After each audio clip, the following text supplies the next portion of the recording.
I'm sorry. I clicked.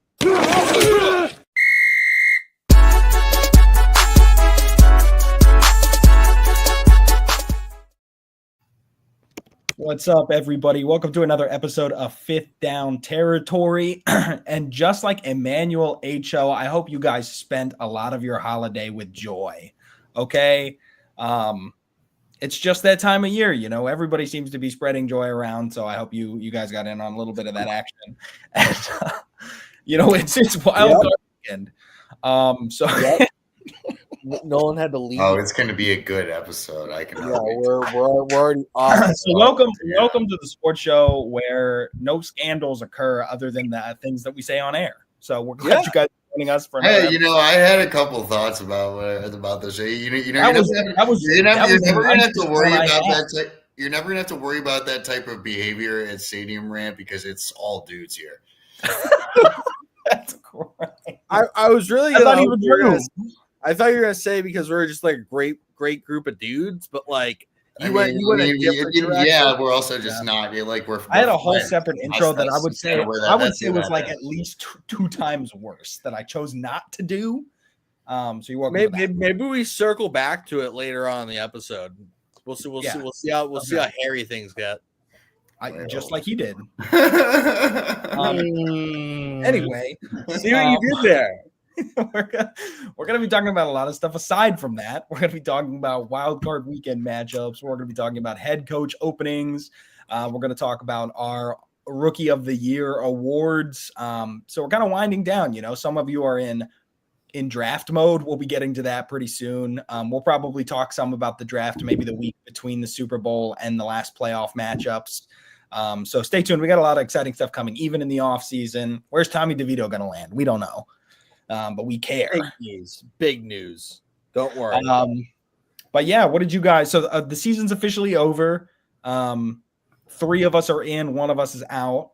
But how did you guys feel about this NFL season? Like, not for your team specifically, but like, you know, I feel like it wasn't as offensively exciting, and maybe no big storylines, no underdog emergence this year, except for maybe the Commanders. I wouldn't say that. I had the Vikings as like a 3-win team going into this year. I thought Sam Darnold was still seeing ghosts.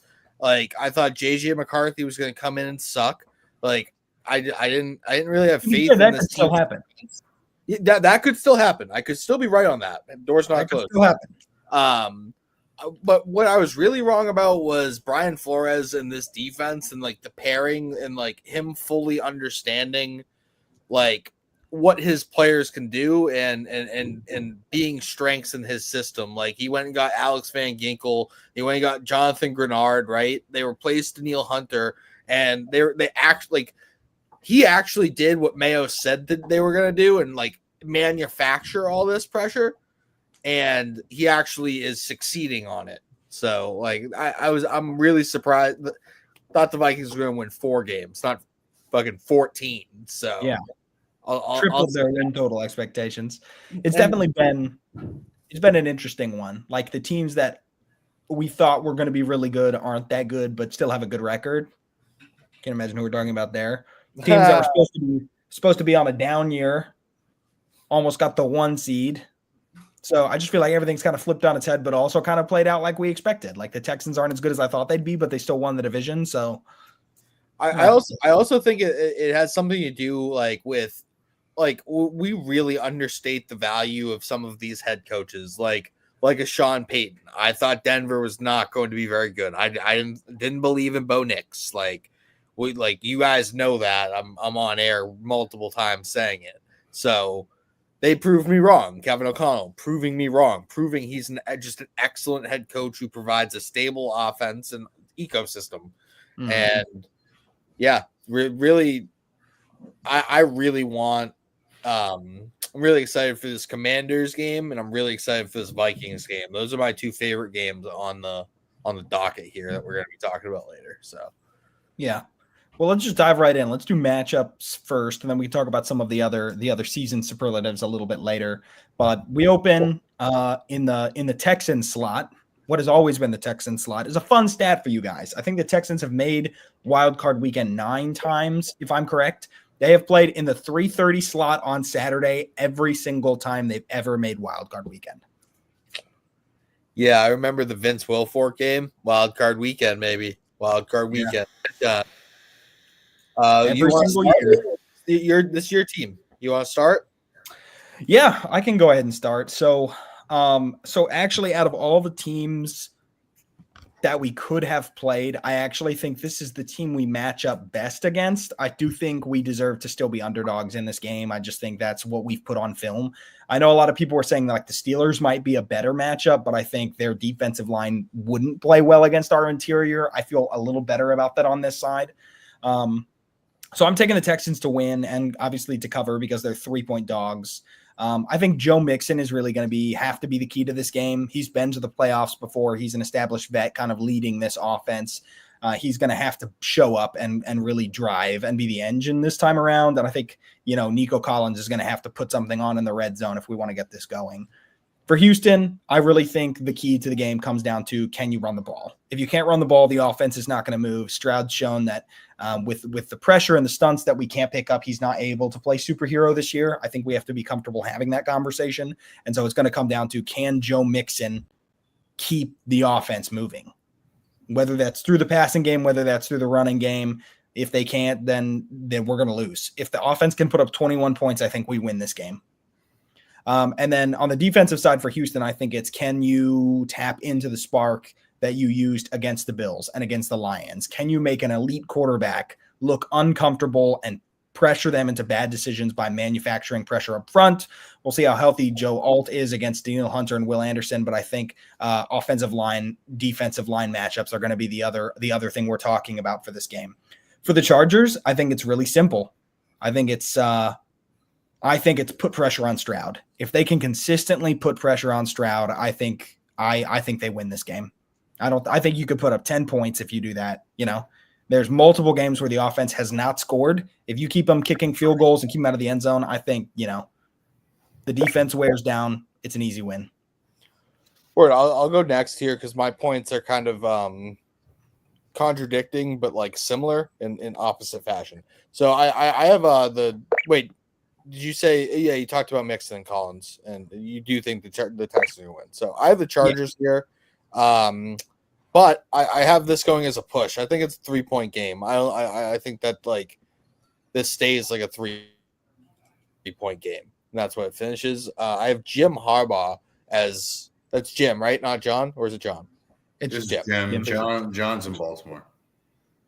Yeah, just always get those two mixed up. Anyway, I have him as my baller because I like now I'm blanking on his name, but Bobby Slowick. I like Bobby Slowick. I like what's your head coach's name? D'Amico. I like D'Amico Ryans. I think he might be a little bit outclassed here, like in the coaching department. I think Jim Harbaugh could have a day, and you kind of see that difference in coaching. And it's funny to talk about the Chargers in a positive way about that, because for my entire life, it has not been like that. I have Ladd McConkey scoring. He's going to be away from Derek Stingley. Derek Stingley doesn't move really inside, does he? He's primarily outside guy. He shadows depending. They've done it in a couple matchups. Primarily, they did it against the Dolphins without Jalen Waddle. They put him full-time on Hill. Sure. It just depends of how they feel about wide receiver 2. Okay. So yeah, I think that they'll be able to move Ladd around enough that he's going to be able to get into the end zone. For my keys to victory, like you said, opposite of the Chargers' key to victory, Houston's key to victory is protecting CJ Stroud. Are they going to be able to handle this pressure? Are they going to be able to handle Khalil Mack and Joey Bosa and Derwin James coming in from the second level? Like, if you can keep Stroud upright, he's going to deliver. Now with LA, my biggest thing with them is getting Dobbins the ball early. In Chargers wins, Dobbins has 16 carries, 83 yards a game, and a touchdown. All 9 of his touchdowns this year are in Chargers wins, all right? And in losses, Dobbins has 12 carries, 39 yards, and 0 touchdowns. It's a pretty clear, correlation here. Like, when J.K. Dobbins is playing well for the Chargers, they're going to be a really big issue because then they have the play action game. They have the big time quarterback. They have a couple of weapons, and then they have a good defense. That's coached well. So yeah, give me the Chargers here. I think J.K. Dobbins is big in this game. You kind of neutralize a great pass rush by having a good rushing game, and that's kind of how this team is built. So I'm really excited to watch Joe Alt face off against Daniil Hunter and Will Anderson as well. That's going to be fun. Yeah. I think this is the lowest scoring matchup of the weekend, unless the Steelers get completely blanked. Yeah. I think there's good defenses on both sides. I think this is going to be trenches football at its finest. For sure. Yeah, for sure. Bahookie, how about you go next, bub? Yeah, I was kind of hearing you guys out, thinking about this. I feel like this is like a 24-17 kind of game. I feel like if it's really close, it could be like a 23-20 game. But in either one of those iterations of this game, I think the Texans are going to score more points here.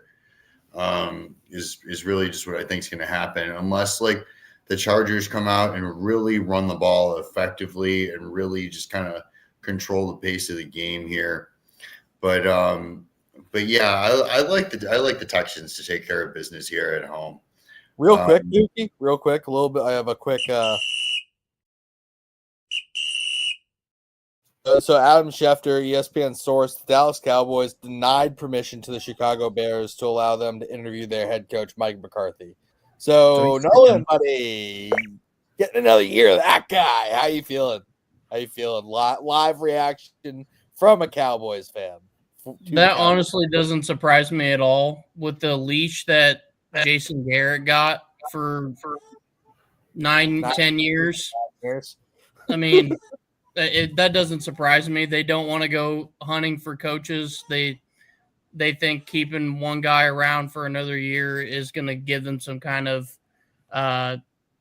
solidarity. And I don't know, man. We'll see. What is Jason Garrett even doing now? That's a deep memory. Where the heck is he? He was an offensive coordinator. He works for Football Night in America. Sunday Night Football. With Rodney making a good buck doing it. I like him though. Actually, I think he's a very coach for the Cowboys. If you quarterback for the Cowboys, even if it doesn't work out, you can almost guarantee you got a multi-million-dollar job in the media somewhere. Yeah, very true. And he was in. So he went to New York. He was at the Giants. He was a coordinator there, and then one they let him go there, and then he went to TV, and he's been there ever since. Easier job. Nobody's hounding his ass. He's just getting paid. Just critiquing other people, for a job that he wasn't he was okay at it. I would say. Like Tannenbaum. But all right, I didn't mean to interrupt you, but I didn't see that. Right. I was talking about the Chargers and the Texans here. So yeah, I gave you my prediction. Yeah, I like the Texans to cover here.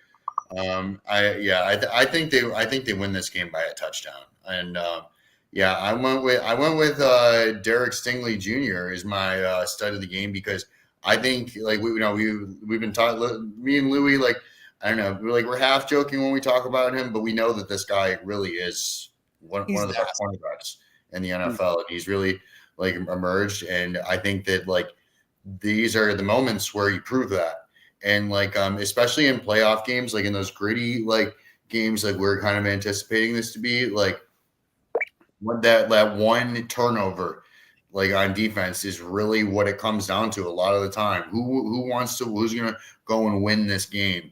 Who's gonna close it out? And I could totally see Texans taking the lead, then the clock being against the Chargers and them having to press. And I could totally see Derek Stingley closing the game out. That's kind of what I see in my mind.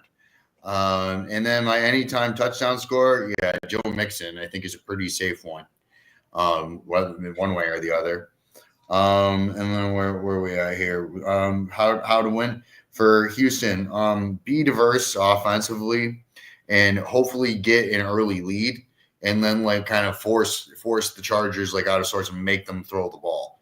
If this game stays one possession and they can kind of run it and dictate the clock, that's probably less ideal. and win the line of scrimmage on defense. You can say that about pretty much every game. That's usually one of the big things. For the LA Chargers, if they're going to win it, how are they going to beat the Texans? They're going to run it down their throat and take advantage of all of the little opportunities and in the situational football. That's really what like these games are about. Taking advantage of those third and threes and turning those red zone possessions into touchdowns and not field goals. Yep. Yeah. I like a lot of what you said. Nolan, how would you go next? And then you can lead us into the Ravens. Yeah, for sure. So I'm in the same boat here with Bahookie. Texans to win and cover. I like a touchdown level win here. I don't think it's any more than that. I think anything outside of a touchdown is too uncomfortable for me. These teams are very similar in many ways. So this is a good matchup for a wild card round, I will say. Start of the game, I do have CJ Stroud. I think he's hearing a lot of noise and a lot of stuff around him about sophomore slump and everything. And it's true. His stats are down significantly from last year, but they're still in the playoffs. They won their division. It's time to just put all that behind him, and we know he can perform. We saw him do it in the wild card round last year. So I have no reason to not pick Stroud for stud here. Real quick, if you think that they're going to win by a touchdown, you should be looking at that reverse line because they're +3 right now. And it's cool that I took the favorite and I'm the underdog here out of all three. Yeah. Like, I'm the only guy that took the Chargers. Yeah, this is a popular one for people to take the Chargers here. Like I saw other picks throughout like the last few days, and yeah, this one the Chargers and the Vikings just seem like are the two like really popular like road teams to win. But sorry to bring it up, but outside of the Cowboys last year, for the last few years we've really kind of seen the home teams kind of dominate this wild card round. Outside, like it's like that Packers Cowboys game is the only one that jumps out in my mind over like since the 7th seed was added. That was such a brutal game. Too. Yeah, I'm really not trying to throw a stray there either. I'm just like, yeah, it's true. But it's not a stray. They sucked ass. There's no strays. I'm just being objective about it. But no, the home teams are usually a pretty good pick here. I mean, if you're going crazy with your parlays to pick all the home teams, it's usually not a bad week to make that play. Yeah, and I think one of the big things, like a point that I think the playoffs usually comes down to stars, right? This is why you add big name players to your roster, and I just think right now the Texans have more of those pieces than the Chargers do, and I think it's going to come down to, are these guys going to show up when it matters? The Joe Mixons, the Danielle Hunters, like the guys that got added, that got paid. It's Nico Autry. I could say the same thing about the Chargers though. Like, is Joey Bosa and Khalil Mack going to show up? They have a similar build. Like J.K. Dobbins, a similar running back. Lab McConkey, similar player. Like, I mean, I would say you guys have better receivers, even when they're like even banged up as they are. But Rashawn Slater and Joe Alt have been one of the best combinations to tackle it all year. So, like, sure, dude. I'm also saying, like, but on the opposite side, like Khalil Mack and Joey Bosa are old. You know, like speed rush is a big problem mean they can't. They don't have that speed anymore. Like, I think it matches up really well, and I'm just banking on, stars make star plays, and I think Danielle Hunter, Will Anderson, Nico Collins, I think those guys are going to say, we want this one. I get you. That's why they suit up. That's why we go out on Sundays to answer these questions. Yeah. All right, let's move to Ravens Steelers. You got us, Nolan? You want to kick off? Yeah. Real quick for rest of my Texan stuff. Mixon for my anytime. Keys to the game for Houston: keep the ball moving, limit turnovers. If they can keep time of possession in their favor and not turn the ball over, I think they're going to be in good shape. And then on the other side, pretty much the exact opposite for LA, force turnovers and then capitalize on those turnovers. LA is one of the highest scoring defenses in the NFL this year, and that's not by mistake. So they force turnovers. If they can do that, it's going to put them in a better spot. Into Steelers-Ravens, man, I mean, AFC North has just been an absolute dogfight all year long. It is every year, but 9.5 is a pretty big line, and yet I'm going to take it. I'm going to take Ravens to win, Ravens to cover, Lamar for stud. I think Lamar's on his way to possibly winning another MVP if MVP3, baby, that way. I know Bahookie doesn't want to hear that, but if they want to move it that way, he has totally a case. Okay with that, with someone else getting it. Sure. And then Derrick Henry anytime. I mean, get him in the red zone and use him. Don't not use him. You see what happens when you utilize him. Don't not use him because that's exactly because they've done it. They've done it. They've not. That's when you lost games. You know, when you use the guy, you win. it's happened. So keys for Baltimore: find that comfortable medium though of running and the passing game. When they mix those two together, when Lamar's on throwing the ball and Derrick Henry's running the ball well, they're dangerous and they're a tough team to beat. And then for Pittsburgh, similar to LA, force turnovers and then limit their own turnovers. They have looked very abysmal on offense lately. George Pickens doesn't know how to catch the ball now. Don't put their offensive struggles on George Pickens. It's not all on him. But I'm saying that's a low blow. Russ put about 6 balls on him, and he didn't catch a single one of them. So you can point the finger wherever you want. But players make plays. He was putting that ball in any plays. I don't want to hear any of this George Pickens excuse talk. He put the ball in his sternum and he didn't catch it. When you're looking at issues on that team, I don't think you're going to go on that offense at least. I don't think you're looking at, George Pickens isn't good enough. No. That's not what I'm saying. Is look at how dysfunctional the Giants are, and Malik Neighbors doesn't put up a 0-yard stat line all season. So let's not make excuses for somebody who's supposed to be an elite wide receiver 1 and is a wide receiver 3 dressed as a wide receiver 1. I'm tired of this guy. I completely just disagree with you. He was playing really well before the cayenne pepper in here. Okay. Snap. I don't know why. I don't know why you're gonna single him out when they're literally trotting out fucking Allen Robinson out there as their wide receiver too. Come on. They got bigger. I wasn't even necessarily saying that it's his fault specifically, but last week was bad.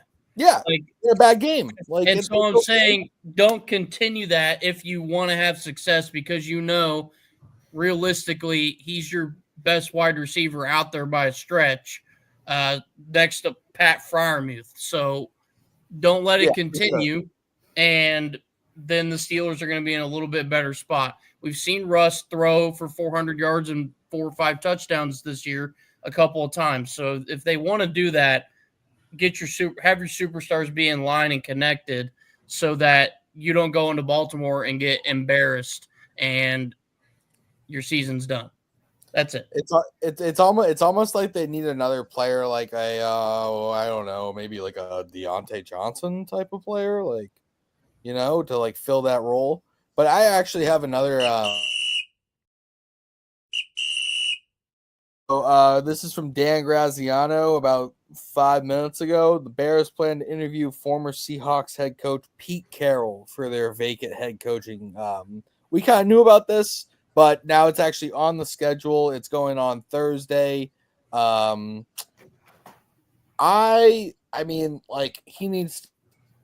the third candidate if I'm a Bears fan. I'm all right, you didn't get Ben Johnson. You struck out on Mike Vrabel. I guess we're going to take Pete Carroll. That's kind of how I feel about that. You guys feel anything differently? I think I would take Pete Carroll over Mike Vrabel, but I guess if you give Mike Vrabel Russell Wilson on that Titans team, do they win a Super Bowl? I don't know. Maybe. You're right. Pete Carroll won a Super Bowl. Yeah, but does he do it with Ryan Tannehill? Mike Vrabel didn't do it with Tannehill either. He got the AFC Championship game, though. He got to the AFC Championship game on the back of A.J. Brown and Derrick Henry. How is that a knock on him for having It's not a knock on him. I'm just saying, in my personal opinion, I think I would take Pete Carroll. I'd take the proven guy. I think they're both proven. And I'll take the one who's 49 instead of 89. But, okay. Bahookie, do you want to go next on this Ravens Steelers game? Yeah, I'd love to. So yeah, this is a good game here. Yeah, I think Nolan was right about 9.5 being a pretty ambitious spread here in a playoff game, in an AFC North playoff game for a Ravens team that really has not had the Steelers figured out until this most recent meeting. These are the games that Lamar loves to bottle. And so yeah, and I want to take a second and address the MVP thing.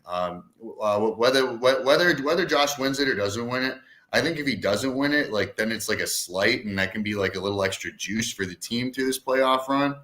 He also gets a $1.5 million incentive if he does win it, so I'm sure he would like that. But the biggest thing is the EPA. If you look at the last five MVPs, EPA, expected points added, has been like the stat that all the MVPs have shared, and Josh is second in that behind Joe Burrow, who didn't make the playoffs. And with most of their stats, the only one that Josh beats Lamar in outright in is rushing touchdowns. However, he also sat 11 quarters this year, like less than 100, like 100 more snaps Lamar played. So if you extrapolate all of the information out, like Josh would destroy him. Taking the stats out of the equation, you got to look at like the pieces around both players as well. Like Josh had 1 Pro Bowler, Lamar had 9. Yeah, like not including themselves. Not trying to take away what Lamar does, but I feel like Allen is doing. Yeah, that was a quick sidebar, but still kind of within the conversation here. So anyways, this game, who's my stud of the game? I've got the Ravens to win here. I do expect a Bills-Ravens showdown in the divisional round, and I expect that to be one of the better games of this playoffs. I think that's like kind of like there's a couple like matchups out there. You know, we still got to go game by game, but there's a couple that we know are semi written in stone, and I think that's one of them. Yeah. But how do they win this game? They win this game on the back of Derrick Henry, like we were saying. And another thing, going back to this MVP conversation, like the Ravens team plays the best when they are running the ball, and then Lamar like throws as well. And you know, you can say the same thing about the Bills too, especially recently with James Cook. But the Ravens have like a cap with their offensive efficiency. Like I don't remember exactly what, there is a stat out there for like with Lamar's pass attempts. I don't know if it's like 25 or 35, but once he starts to go over that, the team's efficiency like goes way down. So anyways, I had Derrick Henry as my stud of the game. Isaiah Likely is my anytime touchdown scorer. I really like both of these tight ends here. Mark Andrews isn't a bad pick either, but I feel like Isaiah Likely comes up with some spectacular plays in the red zone all year. And I wouldn't put it past him to do it here. I basically already went into how does Baltimore win this game. Where was I at here? How does Pittsburgh win it? Running my spot. I'm sorry. Yeah, find a comfortable medium of running and passing the ball. Nope, that's ball. Run it down their throat. Have Lamar hurt them when they start playing close. Run the ball. Get them to bring them inside the box. Hurt them over the top. That's how Baltimore wins. So how does Pittsburgh win? They you score fast. You build an early lead and try and take that running game away from them and make Lamar throw it to beat you. And like try and get yourself into one of those situations where it's like 24-17 and they're like coming down the field and like they got to get in. He usually turns it over then. I don't think that's going to happen. I think that the Ravens are going to win this game, but not by 9.5. Word. I'll go next. I think to your efficiency metric thing that you were speaking of, I think it's 25 passes because there's almost like, I think there's only 3 or 4 quarterbacks in NFL history that have like a really good record when passing over 35 times in a game. I think there's a numbers played type of thing. Like Aaron Rodgers, for instance, he his winning percentage at that rate is like 0.376 when he has to throw 35 or 40 times in a game, which is something you don't really expect from an Aaron Rodgers. You know what I mean? Most 500-yard passing games from quarterbacks are losses. Yeah, so like it's just, I think it's 25 is what I was trying to say. Anyway, I have the Ravens winning here. I have the Ravens covering here. The 9.5. I don't like what the Steelers are doing on offense. I don't think their offensive line's playing all that well. Yes, George Pickens has a bad game, or had a bad game. He's had a bad stretch late in this year. He started off pretty well, and especially when Russ started. But players make plays. I don't think they're going to make enough plays on this Sunday, and they're going to get behind the 8 ball, and Derrick Henry's going to, do what he does. Homie looks like he's 22 years old out there. This year, he actually is averaging his most yards per carry at 5.85 yards per at 31. What? Insane. That's a freight train running at you. I'm pretty sure he hit his fastest top speed in the NFL too this year with the against Buffalo when he sprinted off for that 90-yard touchdown. So Derrick Henry's playing like he's back in high school, and if he's going to do that against the Steelers, they're going to lose this game. Touchdown scorer, I have Rashad Bateman because every time I want it to be Mark Andrews, it seems to be Rashad Bateman. He's always just there. For Baltimore, I have play your game. Don't play down to the Steelers. You're a better team than them. Don't get into their game. For the Steelers, it's just you got to make this game as ugly as possible. Like TJ Watt's got to get a strip sack fumble on the second series, after you scored. Then all of a sudden you have a field goal opportunity immediately and could score a touchdown. All of a sudden you're up 14-0. That's the only way that Pittsburgh has a chance because they're not going to matriculate it down the field consistently enough against this defense and outscore the Ravens the way that Lamar is playing. Because Bahookie, you said you want to get Lamar to throw the ball right now to beat you. I don't necessarily think that's correct. Homie is dicing people up. He's making throws that I've never thought that he'd be able to make, honestly. He looks really good as a passer, really confident as a passer. And if all of his weapons are healthy, yeah, give me the 10 points. I think they pull away late here. Go for it, Louie, and then lead us into Broncos Bills. Yeah, I'm taking the Ravens here. I think pretty much everybody in a sensible point is. I'm taking Lamar as my player of the game, MB3. I think he wins it just off of the optics around the Ravens, but I don't think he should. I think it should be JA5 this year. And then I've got Mark Andrews as my touchdown scorer. As far as winning the game, I think it's simple. The Ravens need to play serious ball, don't get cute, smash the fundamentals, run up the middle, get the 5.5 yards per carry, eat the clock, end the game, right? You're not trying to make a statement in wild card round. Beat them by 20 and leave. You don't need to put up 42. You don't need to get cute. You don't need to push the deep ball. For the Steelers, I've got 2 things for you, okay? Pray. Yep. And juice TJ Watt before the game, okay? I know he'll get suspended. You have to do it. Juice that man like he's about to friggin' steal a cycling title, okay? I think you changed your take after our George Pickens conversation. In all seriousness, I think my actual take is you have to get Pickens going early and you have to stay in striking distance of the run game. So obviously I'm not a George Pickens guy. He is your wide receiver 1. So you have to utilize him like a wide receiver 1. If he doesn't have 8 catches for 82 yards, you're losing this game. I totally agree with you on your point though about getting him going. He's a player if you frustrate him, and they're going to try to frustrate him. Right? Yeah, I agree. Put it on tape multiple times. He brawls. He gets in his own head. You're right. Yeah. You have to get him going early. If you don't, a lost cause. You can't have that in this game. And I think you have to stay in distance to not put it all on Russ. Don't let Russ make stupid fumbles. Don't let Russ heave a deep ball off his left side down the field to a triple covered Mike Williams. Okay. You have to stay in distance where he can take the check down, where he can hand to Najee. That's the only way this works. Russ needs to keep it to his recipe and not go off the cookbook. Yeah, don't let Russ ad-lib cook. Yeah, let him cook within the kitchen. Yeah, let him cook the recipe. Okay. We do got to pick up the pace here a little bit, but I know we're getting into the Bahookies game. So Bills Bills Broncos. I'm going to take the Bills to win. I am going to take the Broncos to cover. I just think this is a really tough defense. I think they've put that on film all year, and I think the Bills are going to score. I just don't think it's going to be lights out scoring like it's been. I think James Cook is going to be the player of the game here. I think it's going to be more in the screen pass game than it is the direct run game. And then I've got Dalton Kincaid as my touchdown scorer.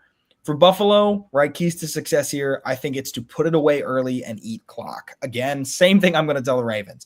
Don't get cute. You don't need to hang 45 on the Broncos, okay? They can't hang 45 on you. Put up 28 as slow as you humanly possibly can, okay?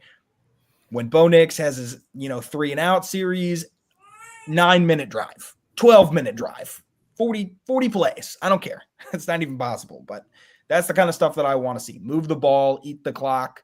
And then it's the exact same recipe that I have for Denver, right? For the Bills, I think it's just put it away and eat the clock. But for Denver, you need to keep Josh Allen off the field, right? Literally, that is your goal. I think I would almost rather settle for a 8-minute field goal than a 1-minute touchdown if I'm them. Like, you do not want this man to get hot. You do not want him to get out there and get going. And if you keep giving him the ball, he's going to keep making you pay for it. So I think you just gotta get the Bills on the sideline as much as possible. Or I'll run it next. I have the Bills winning this game. I do have the Broncos covering the 9. I actually think this is going to be a really good game. I don't know if the Bills can hang 28 on this Broncos defense, like, in the cold. I don't know. They certainly could, but like, Pat Surtain is a really, really good player. Nick Bonito and Zach Allen are really, really good pass rushers. And this defense has had a very strong sense of just tackling. Like, they swarm to the ball. They're all like a hive mind, and that's really important in defense. Like, they all just kind of force to the ball. I have Von Miller as my stud of this game because I think it's going to come down to him kind of working Garrett Bowles and getting in Bo Nix's face. We only saw him for about 60 seconds in the Patriots game, and that's all he needed to get a sack and a half. Understandably, Broncos tackles are just a different world from what he was facing against the Patriots. But I think Von Miller is like fully back to like being healthy, and that's a problem for game plans and everything. It's a revenge game. Yeah, good call. Good call, buddy. I got another one of those later. That point out it is Von Miller revenge game. Okay, it is a Von Miller revenge game. It's their first time in the playoffs since he was on the team too. So big time revenge game. Okay, did you guys see his Instagram story?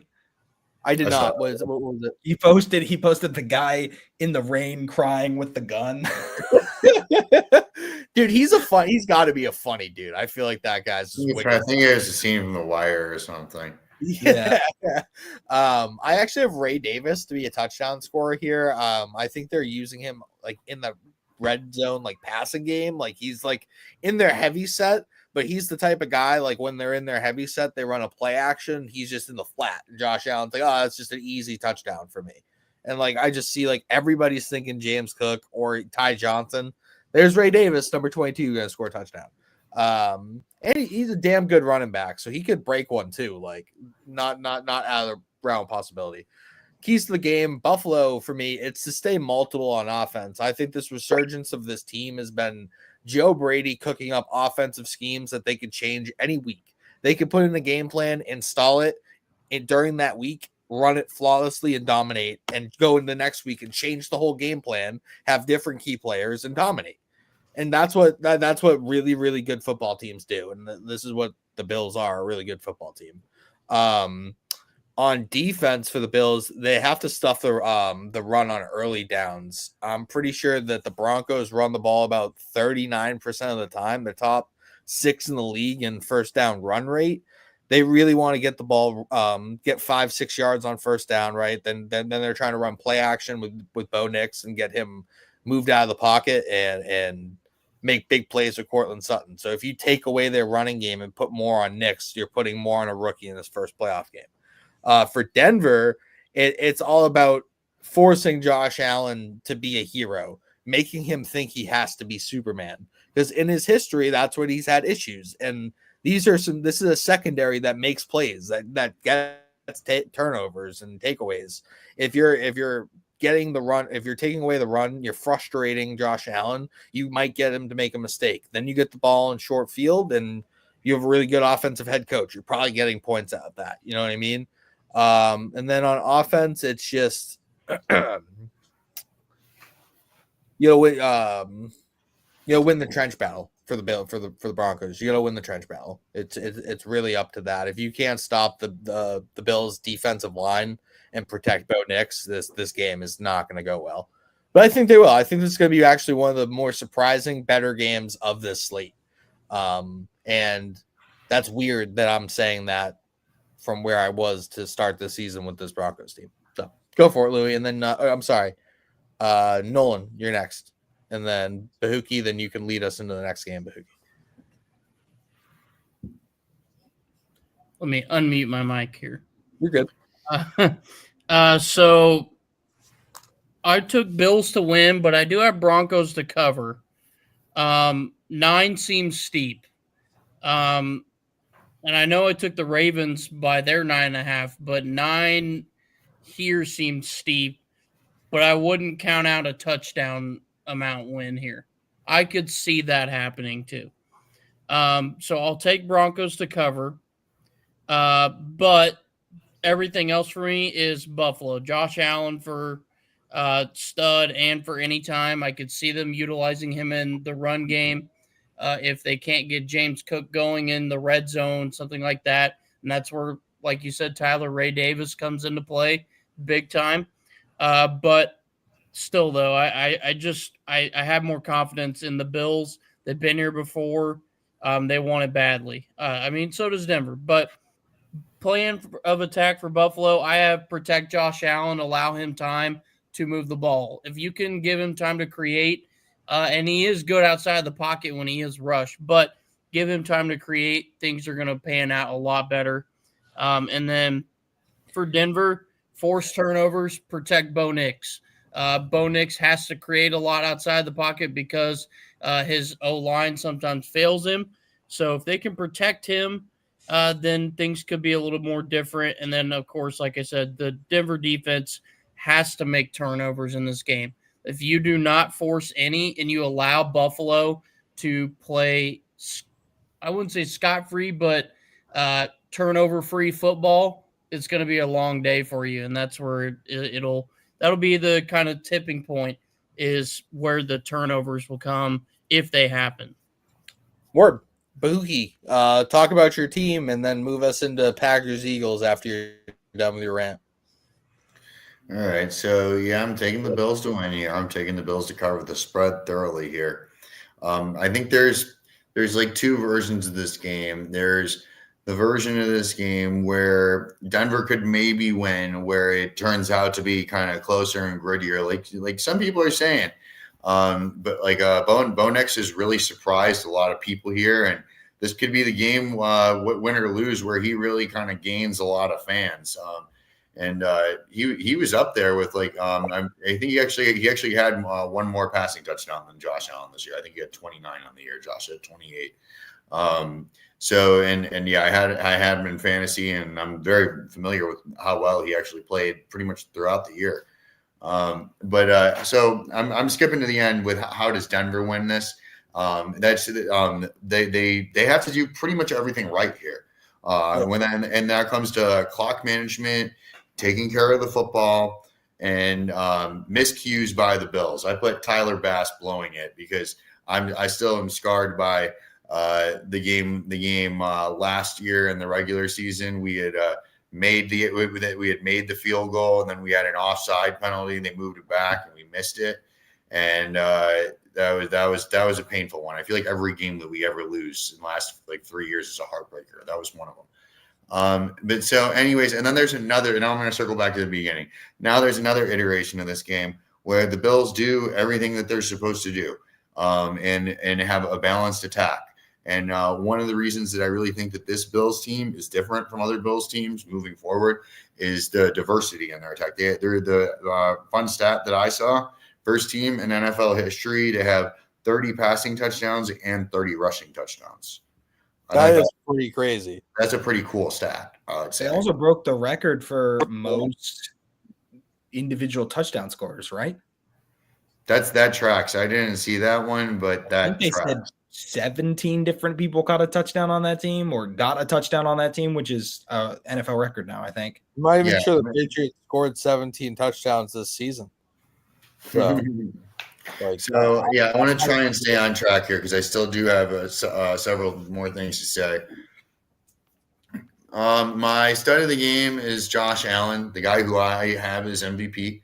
And anytime touchdown scorer, you can honestly interchange these two. James Cook, kind of going into what I just said about balance, rushing and passing. I want to see both of these guys eat. And then we're moving into Buffalo's strategy to win. First thing I want to say is this would be a great place for the Bills D line to take over a game because going back through if you guys have watched the Bills in the playoffs the last few years, there's not really many instances of our D line taking over a game and going and winning a game. And that's why I really liked what you said about Von Miller because that's one of the guys that we need. We also need Ed Oliver and Greg Russo and AJ Epineza, all of those boys. They really need to get off of the ball. That's really one of the things I want to see in this game and moving forward. Another thing I want to see us avoid a slow start. It's been a thing that's plagued this team throughout the year. The Bucks have been another team that have done this and have started slow, but then the coach comes in, looks at halftime, makes good adjustments, and then they get it going. You can get away with those games in September and in October, November. You can't get away with those games in January. This has to be a complete performance. And again, going back to what I said about staying balanced, and let James cook. That's one of the things they say, and sprinkle a little bit of MVP quarterback play on top. Or, I like that a lot. The next one. Yeah, move us into Packers Eagles. All right, talking Packers and Eagles now. I'm going with the Eagles to win here. I'm going with the Eagles to cover 4.5. The Packers I felt pretty good about earlier in the year. The last month, I kind of don't feel like they're a team that I can really trust that much. I went with Quinion Mitchell as my stud of the game this year. He's had a real heck of a year. And pretty much same deal as Derek Stingley Jr. pick that I had earlier for my stud of the game. I think that this is going to be a young guy who's going to come out fourth quarter and take this game away completely. And then anytime touchdown scorer, I may have picked this one once or twice throughout the year. Saquon Barkley. This guy's not. This guy's not going to win MVP, but hell of a in season, young man. My goodness, hell of a in season. Offensive player of the year, no doubt. Yeah. If he doesn't win it. Yeah, I want to take a second and give him his flag. He stuck it right to the Giants. He's like, Joe Shane, I know that you guys feel bad about this, but I'm gonna take this 2,000 yards and just serve it right up to you. Look at that. Look at what I can do with a team around me. It's a good move for him. I'll go next since I'm already talking. Nolan, you can go after that. Then Louie, you can go. Done, Bahookie? Yeah, I think. I'm sorry. I was gonna say he didn't give any keys to the game or anything. Tyler just ready to go. Sorry, we do want to try and pick up the pace a wee bit. So we are. No, I'm losing my place here. You said Saquon. Saquon. Let Saquon 110% loose. That's my strategy here. You gave him the week off, and he didn't get the record. So I think that you really got to let him go here, and I want to see I want to see a 150 game. Maybe that's ridiculous in a playoff game. Maybe it's not. And get after Jordan Love. This guy has seemed a little bit frazzled lately. I think the Eagles defense can really rattle him. And over, so. And how does Green Bay do this? Play efficiently. Don't let this game get away from you. Try to steal it late. I don't really think that's going to happen. Word. No. Go, Tyler. Now I can go. My bad. I'm gonna be the dark horse here. I don't know why. I'm gonna have the Packers winning this game. I'm gonna have the Packers covering this game. I do think that Barkley or Jacobs, one of the running backs, is going to be the stud of the game. I have Josh Jacobs scoring. My issue with Philly right now is Hurts' health. I know that he'll be fine off the concussion, but is there any rust? Like, you haven't played football in 2 weeks, and now you're going into a playoff environment. Obviously, I know you're home, but Green Bay has the type of team that can play keep away, keep you out of your rhythm, and then when you get on the field, they like a couple of stops. This Eagles team can be frustrated. They can be deterred, and they can be punched in the mouth. I think this Packers team can do it. So for Green Bay, I think they need to feed Josh Jacobs. Their best game script for this is like similar to the Monday night game or against the Seahawks, where they basically the first 25 plays were just all Josh Jacobs, and then they took a commanding lead in that game, and he dominated. I feel like they are poised to do it again. They need to allow Love to be like the topping on their ice cream and let Josh Jacobs be the actual ice cream, and instead of putting it all on Love. They need to stop Saquon. If you stop Saquon, you force Jalen Hurts to throw the ball coming back. Might be a little rusty, that's how the Packers win this game. Nolan, go for it, buddy. Yeah, I'm going Eagles to win, but Packers to cover. This just feels like a game-winning field goal, late game situation type matchup for me. And it does have to do with Jalen Hurts coming off of a concussion and 2 weeks off. That was a very big play into my decision with this. So I love that you brought that up, Tyler. Saquon for stud and touchdown scorer. I don't see any reason why Philly isn't going to feed him the ball.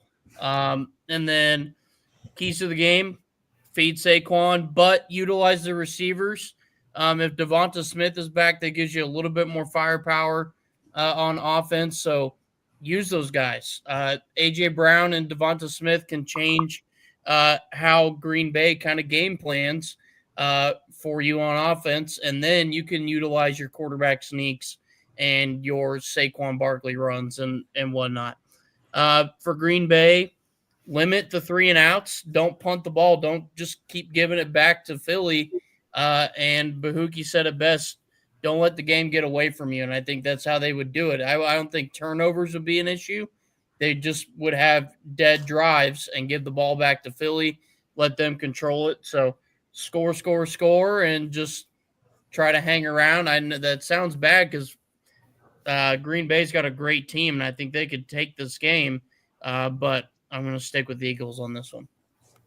Word. Go for it, Louie. Then lead us into Commanders Bucks. I'll go quick. I think the Eagles win and Packers cover. I agree. I think it's going to come down to like a kick as time expires kind of thing. I've got Devontae Smith as my player of the game. I think his skill set is going to match up really well against what the Packers are going to throw to the Eagles. And I think, he's wide receiver 2, wide receiver 1 territory. And I think he's going to be, the big featured player in this game aside from Saquon. And I think Josh Jacobs is pretty much a lock to find the end zone. That man sniffs it out every single week, it feels like. For Philly, I think really what the key is going to be here is you have to ease Hurts back in, right? We've all talked about it. He's going to be rusty. You can't ask him to play Superman in this game. So get Saquon going, give him easy yak passes, let him lob some quick ones over the top to Devonta Smith, get A.J. Brown in the screen game, get Saquon in the screen game, Dallas Goedert outside throws. You're gonna have to put him in a position to succeed coming back and trying to warm back into this game. For Green Bay, I think it's the opposite, right? Force Hurts into 3rd and long. Make him throw the ball into tight windows. You have the guys to do it. Got to keep Saquon under control. A tackle for a loss, a sack on 2nd down, stuff like that's is gonna decide this game. And then get Jaden Reed involved early. Okay, so I feel the same way I feel with him about George Pickens. He's a player that he needs the reps, the confidence before he starts the ball. He doesn't come out hot. You have to warm him up. And you get him involved in the run game, right? We saw that in the early season. I don't feel like we've seen it since. I want to see a Jaden Reed screen that goes 30 yards like they were doing at the beginning of the season. Moving into Commanders Bucks, I'm going Bucks on this one. And I just think this is right. This is experience gap for the Commanders, right? Dan Quinn obviously has been here before, but a lot of the vets on this team have not been to playoffs because the Commanders have been in such a playoff drought for such a long time. Taylor Heineke, I think, took him to a wild card a couple years ago, but I mean, there's not a lot of playoff experience on this team. So I think the Bucks win and cover the 3-point spread. I have Bucky Irving as my player of the game. I think he's just been playing so well down the stretch for them. He's been such an important part of this team since Godwin's gone down. I think that continues. And then, I've got Big Baker himself. I think he's got something to prove. I think he's playing with a chip on his shoulder, and I think he wants to see his team succeed. For the Bucks, I think it's success on the screens. Okay. They are the number one most yards gained on screen passes in the NFL. I think that has to continue for them to have a really good chance in this game, right? You need to let Baker sling it, but you can't bring him back into that interception streak that he went on in the middle of the season when you leaned away from screens. So find success on the screens, get Irving involved. For Washington, I think the key is bring the heat on defense. You have to dial up blitzes. You have to try and get Baker off his spot. They don't have the Chris Godwin in the middle like they used to, right? They're missing Cade Otton, or he's going to come back banged up. Jalen McMillan's a good player, but I think they're lacking some of that star power on offense now. Bring the heat. Don't let them get comfortable. And take the pressure off of Jaden Daniels. You cannot let them score every drive and then send your rookie quarterback out there and just be like, save the franchise. I know single-handedly it doesn't end well. So you have to find ways to let him play the way he wants to and not force him to try and throw a deep pass to Terry McLaurin every single time he has to set foot on the field. Word. I'll take this next. So I have the Bucks here to win. I have another push. I think this is a 3-point game. My player of the game is actually going to be Jalen McMillan. I think that one of my keys to the Bucks winning this game is to not force the ball to Mike Evans, because they have the whole Marshawn Lattimore, Mike Evans thing going on with the Commanders. Don't force that. You have a really good player in Jalen McMillan that you spent capital on, and you've developed into somebody who's a 5-catch, 70-yard touchdown guy. Like, that's a player that he's turning into right now, and you should utilize that. The Commanders' secondary is not good. There's a reason why they traded for Marshawn Lattimore at the trade deadline. This is an issue for them.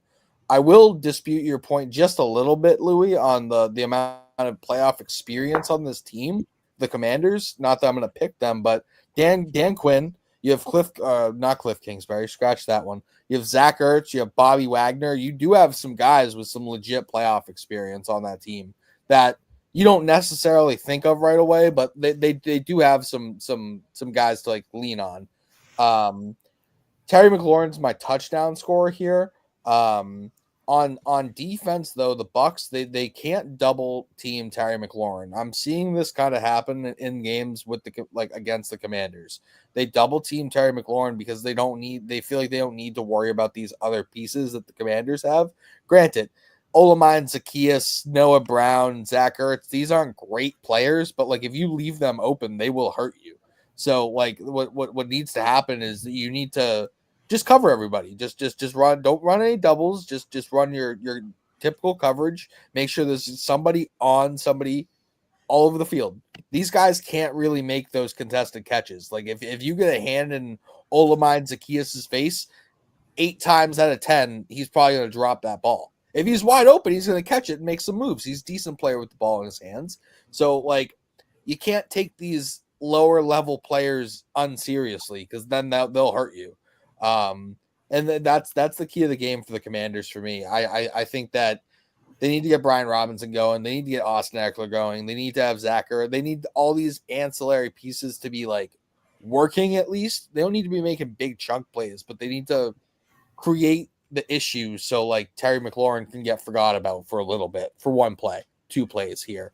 Though that could be the difference in the game for the Commanders if they're going to win. However, I don't think so. Baker Mayfield's waking up on Sunday morning feeling dangerous. This dude's not to be denied. Not in this game. Bahookie, how about you go forward? Nolan, you could wrap that up and lead us into the next game if you have time. All right. Yeah, I'm going with the Bucks here. Bucks to win. Bucks to cover the 3 points. My stud of the game, I went with Todd Bowles, specifically his halftime adjustments and how this defense always looks in the second half of games. And my anytime touchdown scorer, I went with Bucky Irving. So for the Bucks here, you're going against a rookie quarterback in his first playoff game. You want to get after him. That's any team going against a rookie quarterback. This guy is a little more dynamic running the ball, so that's a little bit more of an added responsibility. But you want to win this game on the line of scrimmage, like every game here. And so more specifically, you want to utilize your rushing attack here. I feel like the Bucs sometimes are a little bit too pass happy when they have some pretty good running backs. Rachaad White, I think, is a little bit streaky. I think Bucky Irving's really consistent. You touched on Jalen McMillan. He's also really dynamic in the run game. In the end arounds, he makes some pretty big plays as well. And just staying multiple. I think that Baker Mayfield is obviously going to have a lot to do with it. And the term that Shane used to throw around back in the day was playing FU ball. That's when Baker is at his best. Then going to how do the Commanders win this game? Build an early lead and keep the momentum rolling in the second half. I think that there's a good possibility that the Commanders are leading this game at halftime, and then the Bucs come out and look like the team that's won their division 4 years in a row and has been in this game a lot more, and then overwhelms them in the second half. What is Jaden Daniels going to look like in the second half of this game is really the big X factor to me. Word. You good? Yeah. All right, go for it, Nolan. Yep. Bucks to win and cover here.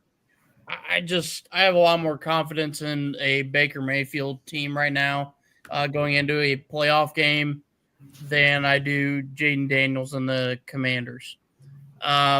Baker for stud. And I really, really hope I'm not jinxing any of these guys here. Bucky Irving for anytime touchdown. It's very, very clear that he is becoming really the main threat in that running back room.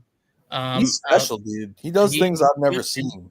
Yeah, he's proving a lot. As far as keys to the game, protect Baker, let your playmakers get open. I love the don't overfeed Mike Evans narrative. Absolutely. Use your other guys. Use Bucky Irving out of the backfield in the passing game. Rachaad White, too. Rachaad White, he's healthy. Use him. There are other guys that you can use to utilize this game or impact in this game. And then Mike Evans, that's where he gets even more dangerous. Once you turn your eyes away from him, then he gets dangerous. As far as Washington, limit turnovers and force turnovers. Their defense has been abysmal all year long. They allow a ton of points. This is a Bucs team that can put up a ton of points very, very quickly. So you got to try to force some turnovers, get in Baker's face, force some 3-and-outs even at minimum. And I think that's going to kind of change the way this game looks if you can do that. And our underrated matchup writers is we get to see Mike Evans, Marshawn Lattimore again. Yes. One last ride, baby. Yep. Nolan, you want to lead us into Vikings Rams, and I know you got to get going soon. So then I can do that. Yeah. Yep. So Vikings Rams. This is a strange one, just because Stafford. I mean, they sat Stafford this week, so I mean they're going to be healthy. This could be a dangerous game for the Vikings in a way, and it's kind of crazy. This is a trap game, I would say. The Vikings are good enough that they could win this comfortably, which is why I'm going to take them to win and cover. Darnold for stud. I think he's going to be pissed off with how the Lions really, really shut him down. Yeah, they had him seeing ghosts. They had him in a box. And so that's a Meek Armstead. Yeah, they had him in a box. So I think he wants to prove that he can still play at the level he's been at all year. I'm going to go Jettas. So they're the 5th seed. So they would have to go all the way for a rematch. For a rematch with the Lions, it would be the NFC Championship game, right? Yeah, I believe so. Yeah, they're on the That's other why side. Dan Campbell said, "I'll see you in 2 weeks." That's no, they would go to the Lions next. Because the Lions are the ones that get the lowest seed. Yeah, correct. So I guess, yeah, you're saying like if they beat the Rams, if they're the well, unless if the Commanders beat the Bucs, then the Commanders would be going to see the Lions, which would be a fucking hell of a game. But yeah, so you have Darnold as your stud. Who's your touchdown scorer? I had Jettas for my touchdown scorer. I think they want to get that connection going again. Again, Lions had him in his own box. He had some catches, but it wasn't anything crazy. Everything in the end zone, they had him. Keys to the game: protect Darnold, force turnovers. This defense is heavy on the rush. Force turnovers. Flores is going to want many opportunities to give the ball back to this offense. As far as the Rams go, again, I sound like a broken record. Protect your quarterback. Protect Stafford. Get your playmakers going. Don't let Cooper Kupp put up another cardio game. Don't only use Puka Nacua. There are other guys in this offense. This is a good offense. And if you can utilize all of your playmakers, they could make this a tough game on the road for the Vikings. And it's still so crazy how good the NFC North is that the 14-3 Vikings are going on the road in the playoffs in the first round. So just speaks volumes to where they're at. Shit's wild, man. I'll run it next. I wanted to run next so Louie didn't steal my revenge game narrative, but it's a slightly different revenge game narrative. Okay. So we got the Sean McVay, Brian Flores Super Bowl 52 rematch game, or I'm sorry, Super Bowl 53 rematch game. Brian Flores pantsed Sean McVay with Bill Belichick in the Super Bowl, held that team to only 3 points. They were all over them. A historic offense, as you might remember. I think Sean McVay remembers that. I think he's a guy who's petty. I think he's a guy who holds a grudge, but you may not realize it. And this guy's been since he realized they were playing him, he's had this scheduled. So I'm taking Rams to win here. Rams to cover the 1.5. Sean McVay is going to be my stud, as well as Jared Verse. I think that the Vikings have a tackle issue since Christian Darrisaw got hurt. They tried to bring in Cam Robinson. He's been okay at best. Jared Verse has been an absolute sicko this year. He's stepped into this defensive line that lost Aaron Donald, but also has Kobe Turner, Byron Young, and now himself, Jared Verse, and Brandon Fiske, who came along with him from Florida State. And they've kind of put together a really solid front seven that isn't necessarily better without Aaron Donald. You can't be better without, a Hall of Fame player like that, but they've really negated his loss. And I think that when you get pressure in Sam Darnold's face, that's when he has issues.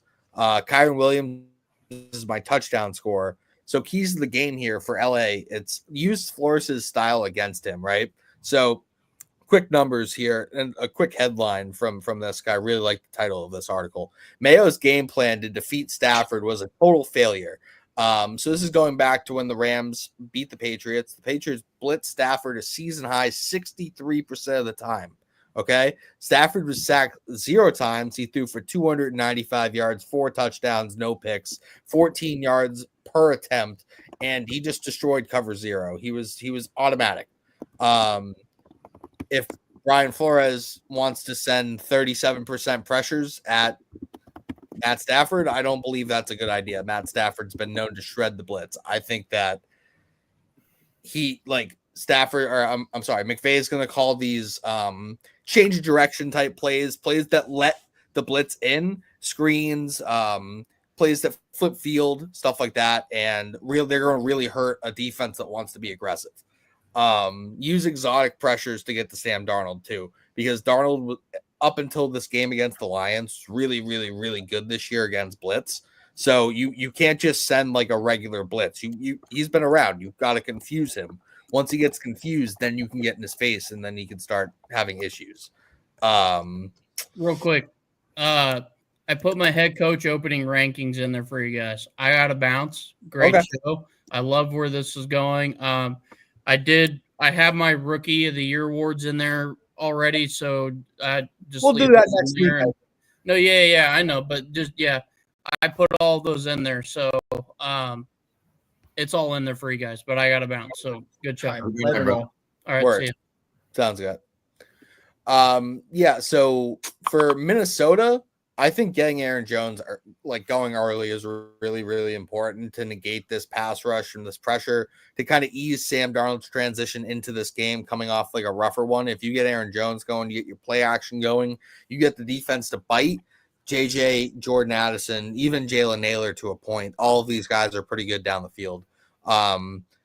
As far as Brian Flores, I think he really needs to create this unique game plan that's very different than what he typically does, and send fake, do a lot of fake pressure, a lot of dropping back, and not blitz as much, and kind of go against what McVay thinks he's going to do, and kind of play into an opposite style. I think that's the only way he's going to win. You can't just be like, oh, we're just going to outdo what we do better than you with McVay, if that makes sense. Louie, you want to go next? Yeah, I think this is actually nightmare matchup for the Vikings, and I think why they needed to win last week so badly. I've got the Rams winning and covering here. And mainly the reason is because I think the Vikings corners are a weak spot that they have been able to mask all year, and I don't think you can mask something like that against Cooper Kupp, Puka Nacua, and Matt Stafford. So Puka's my player of the game. Addison's my touchdown scorer. For the Rams, it's use more motion than the Vikings use motion, right? The Vikings historically this year have used tons of motion on defense. They come down into a blitz package, and then they'll go all the way back to cover 2, stuff like that. You get Sean McVay's the master of motion. I don't know if his wife calls him that, but I call him that. So I think that one of the keys is just making sure that you are keeping the defense on their toes. Don't let them dictate the look, you dictate the look. And I think he's one of the best in the league at that. I also think Puka's just going to shred this secondary, right? The Vikings have some of the weakest corners in the league. You're counting on an aging Stephon Gilmore. He's drawing a lot of penalties this year.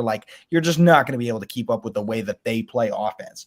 So for the Vikings, you have to get Justin Jefferson involved, right? You cannot let him have 3 catches for 36 yards on the game. That's just not how you win. He's another player who you can frustrate, not to the level of a George Pickens, but you can see him get frustrated when he's not involved early. Yeah, and you just need to get him. You need to let him be the star of the show, and then you have to lead the charge at the line of scrimmage, right? If you want any chance of beating this Rams team, you have to keep Kyren Williams from getting hot. Screen game and run game, you need to be right. John Grenard's an underrated run defender. He's been amazing in the run all year. He was amazing in the run when he was on the Texans, right? So your left side's locked down, shift your line right, plug up the middle, and make sure that they are forced into passing situations, and just hope you guys can get home, right? Get ginked, as the kids say. Yeah, no, I definitely get that. Bahookie, did you go? I have not gone. All right, take us home. Yeah, I was just looking at on the Hard Rock Bet app what the over under is, and wouldn't you know it, it's 47 points.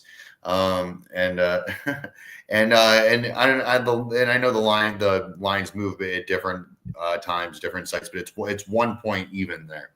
And I'm looking at that, and usually you get 3 points as a home team, so it's not like a true home favorite there.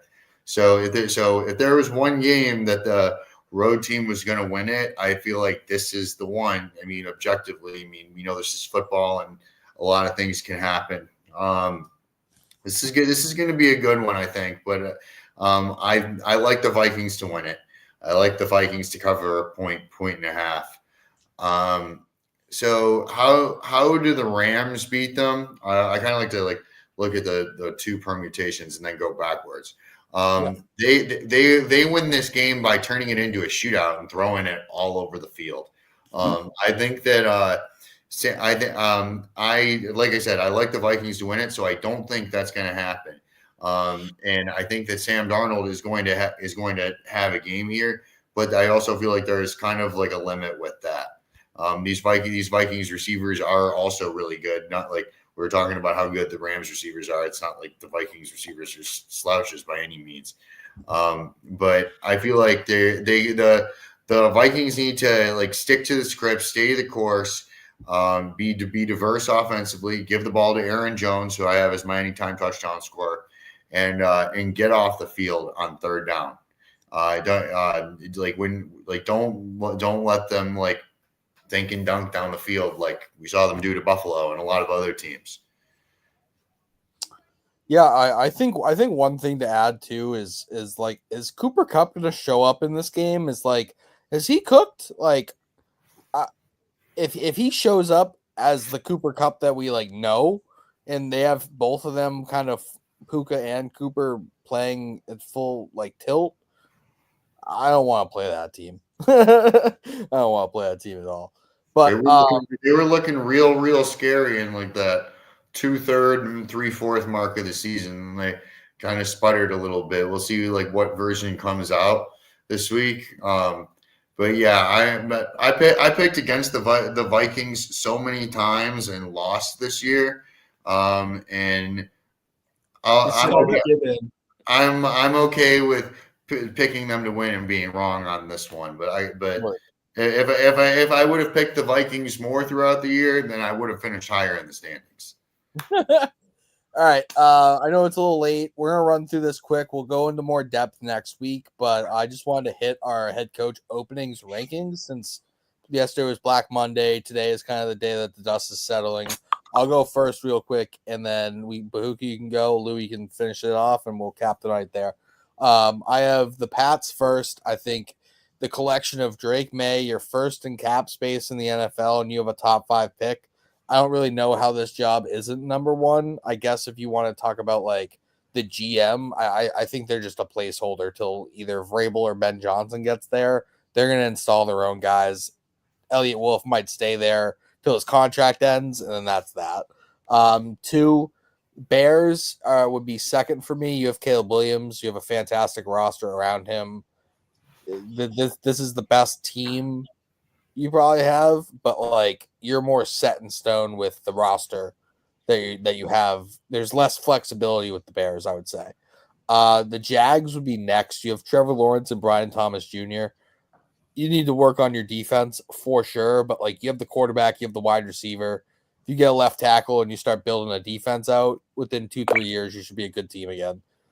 Jets, they still have young elite pieces that they could move. If a Garrett Wilson doesn't want to stay with New York, you could get a pretty nice return for him and start your building the organization the way that you want to build it. So I do think it's appealing, but you still don't have a quarterback there. 5, I have the Raiders. They have some good pieces, but it's not a bad owner, but a sketchy owner. There's not stable ownership there, I would say. And they don't have a QB yet. They have to do that this offseason. And the Saints is 6. Fuck that. I'd be all set. If I'm Ben Johnson, I'd be yo, I'm staying in Detroit. I'm if that were my only option. It looks like Aaron Glenn is their top option, the defensive coordinator for the Lions. But with that cap situation, you're stuck to Derek Carr. Chris Olave just had a really scary injury. You don't know how that's going to kind of play out. Your offensive line's banged up, and your defense is full of old players on bloated contracts. This is not the situation that you're looking to be word, my first time head coach, this is going to be awesome. No, you're probably never going to get a head coaching job again if you take this one. So, Buki, go for it, Bubba. All right. So, yeah, I kind of see these guys, like I know the job was to rank them 1, 2, 3, 4, 5, 6. Truthfully, it's kind of like tiers. Like it's truthfully like, and it's that same way with like ranking teams. Like we love to do the power rankings and debate who's 1 and 2, but it's really like there's the teams here, there's the teams here, there's the teams here, there's the teams here. That's really how it is. So the top 2 that you can debate are the Bears and the Pats to me.